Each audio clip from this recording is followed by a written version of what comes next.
introdução do tema, o nervo facial ele tem várias funções no nosso organismo, além da motricidade facial, que é a primeira coisa que a gente pensa quando pensa na função do nervo facial, né? Ele também tem uma função autonômica e sensorial.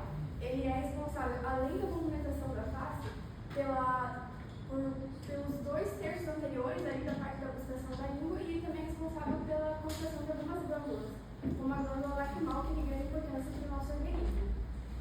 Por conta disso, a paralisia facial é uma condição que é muito devastadora para a vida do paciente, não só por conta da condição física, mas também a questão psicossocial.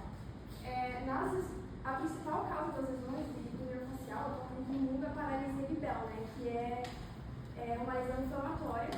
Porém, a segunda causa principal da lesão do nervo facial são as lesões traumáticas e iatrogênicas, que são as que eu vou comentar aqui sobre o caso que eu vou descrever. A recuperação funcional do nervo facial requer uma abordagem multiprofissional, e eu vou citar isso aqui também. A justificativa para o meu estudo é que, embora existam várias formas de se tratar a lesão do nervo facial, não tem nenhuma técnica específica, tem muito pouca informação que se pode ter acesso na internet, tanto que foi uma das minhas dificuldades durante o trabalho, encontrar informações e descrição da técnica operatória. E o meu objetivo aqui é adicionar mais conhecimento nessa descrição no objetivo geral é descrever a sequência de eventos desde o diagnóstico ao tratamento de um paciente adulto diagnosticado com lesão no nervo facial e os aspectos relacionados à reconstrução cirúrgica. Os objetivos específicos têm a identificação dos critérios diagnósticos para a lesão do nervo facial, descrever a abordagem terapêutica cirúrgica, documentar a cronologia do tratamento cirúrgico, delinear estratégias terapêuticas adotadas na reconstrução cirúrgica e avaliar os desdobramentos clínicos da reconstrução cirúrgica do nervo facial.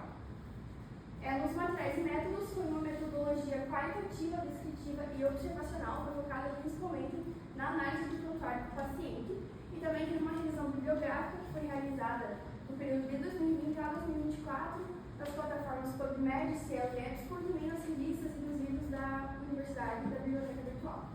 Começando então com o relato de caso, é um paciente masculino de 47 anos, 1,74 m, 87 kg, brasileiro, branco, casado, é agricultor e fisicamente ativo, sem doenças prévias ou cirurgias, o calendário vacinal não completo e também não fazia uso de nenhuma medicação contínua. Esse paciente sempre teve o histórico de otites médias agudas desde a adolescência, até que houve um rompimento da membrana timpânica, e depois disso as otites se tornaram cada vez mais recorrentes e o paciente teve uma queixa de uma secreção serosa contínua da orelha, que mesmo procurando tratamentos farmacológicos não passava.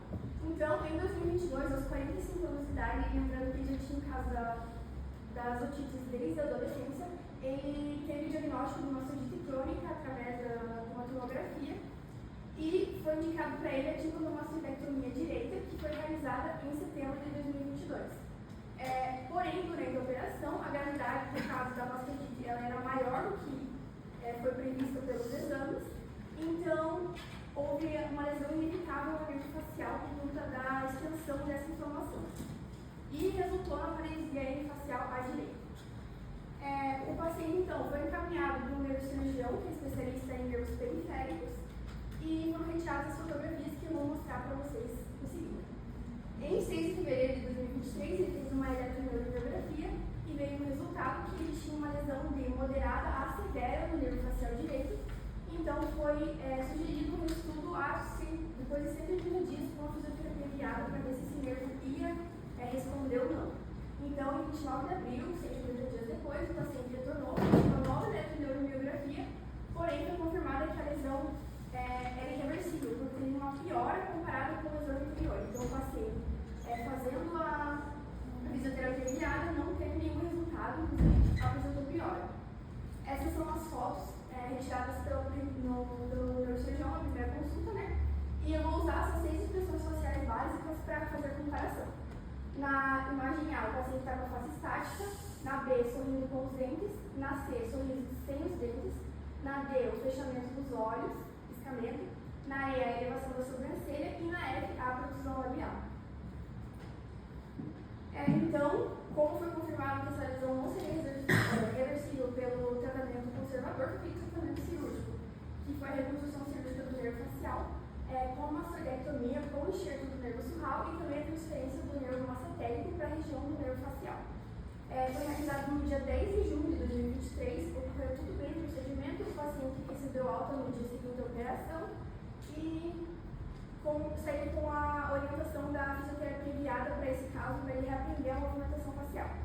E então o paciente, um ano depois dessa cirurgia da reconstrução do nervo, voltou ao consultório e foram retiradas essas fotografias nas mesmas posições e a gente já consegue perceber a diferença dos tomos comparado com as outras fotografias, mas isso eu vou explorar mais para frente.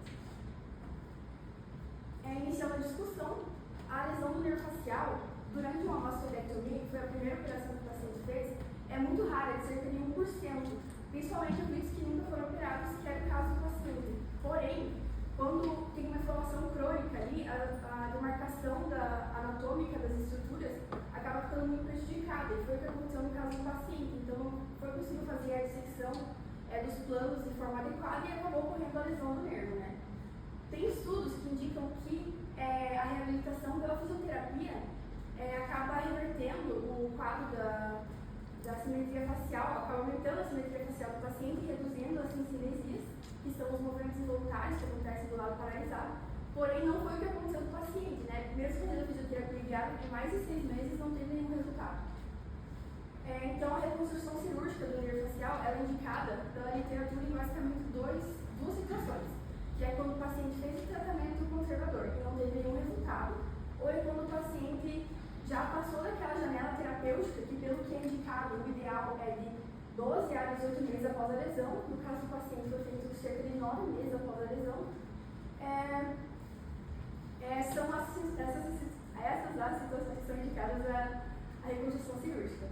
O acesso cirúrgico que é mais usado nesses casos acaba sendo o mastóide, porque vai permitir que você tenha acesso aos dois principais segmentos do nervo facial. Principalmente, isso é importante, principalmente no caso desse paciente, né, que foi onde foi lesionado, que são os segmentos tibânico e mastóide do nervo. Eu vou falar um pouquinho sobre as duas técnicas cirúrgicas que foram utilizadas no paciente. Primeiro foi o enxerto com o nervo surral. O nervo surral ele é um ramo do nervo tibial e ele pode dar uma extensão de enxerto muito longa, o que é ideal no caso do paciente que teve uma extensão maior, né, de lesão.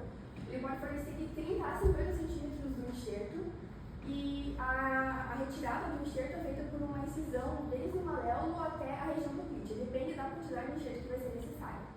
Durante a preparação do enxerto, ele tem que ser deixado em solução salina, tem que ser preparado para que ele não desidrate e assim consiga ter a sua viabilidade na hora de fazer a enxertia. Para passar o enxerto pela face, pela incisão mastóide e com uma agulha longa, ele vai dissecando os tecidos em direção à linha medial na região do nervo facial ali. O enxerto vai funcionar como um guia para o axônio dos neurônios em reconstrução. Então, não é o enxerto em si que vai reviver assim, o nervo facial. É o enxerto que vai funcionar como um guia para os neurônios que consigam se regenerar seguindo ele. O principal cuidado dessa técnica é a vascularização adequada nos primeiros 3 dias, principalmente, porque o paciente, nos primeiros 3 dias, o nervo ainda não vai estar recebendo vasos sanguíneos e a nutrição dele vai ser por difusão de nutrientes. Após esse tempo, que começa a receber a angiogênese dele, enfim. Agora, sobre a segunda técnica, que é a transferência massetérica facial. O ramo masseter é um ramo do nervo trigêmeo e ele acaba sendo muito útil, é uma técnica bem mais antiga do que a do nervo surral e é muito útil por conta de ele já estar na face e ele também consegue gerar uma contração facial mais simétrica e mais bonita esteticamente, né? E justamente também tem a questão da proximidade do músculo da face, então acaba sendo uma cirurgia um pouco menos invasiva. A técnica operatória pela transferência massetérica facial é uma incisão pré-auricular e vai ser feita a dissecção dos planos e você disseca o ramo massetérico e coloca ele na região do nervo facial também. A principal questão do sucesso dessa técnica é a qualidade da sutura que vai ser feita, porque ela é muito delicada, tipo de nylon. E tem um estudo de 2010, um pouco antigo, mas é isso que você acha sobre esse assunto, né?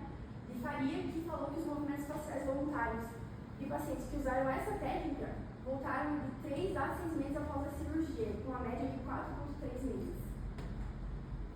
Aí agora um pouco sobre a classificação. Tem a escala de House-Bracton, que ela foi desenvolvida por House e foi revisada em 1985, até a forma que a gente usa hoje em dia. Ela é uma ferramenta que é utilizada para classificação da lesão facial. E ela vai do grau 1 ao grau 6, sendo que o grau 1 é uma mobilidade normal da face em todas as áreas, ou seja, o paciente não tem lesão do nervo facial, e o grau 6 é uma perda total do tônus da simetria da face.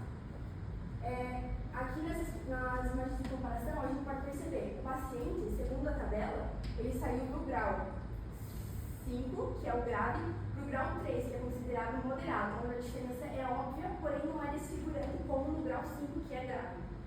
A gente pode perceber aqui nas imagens o aumento da simetria da face estática.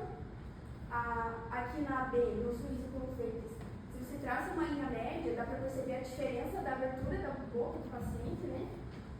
Na C, a mesma coisa.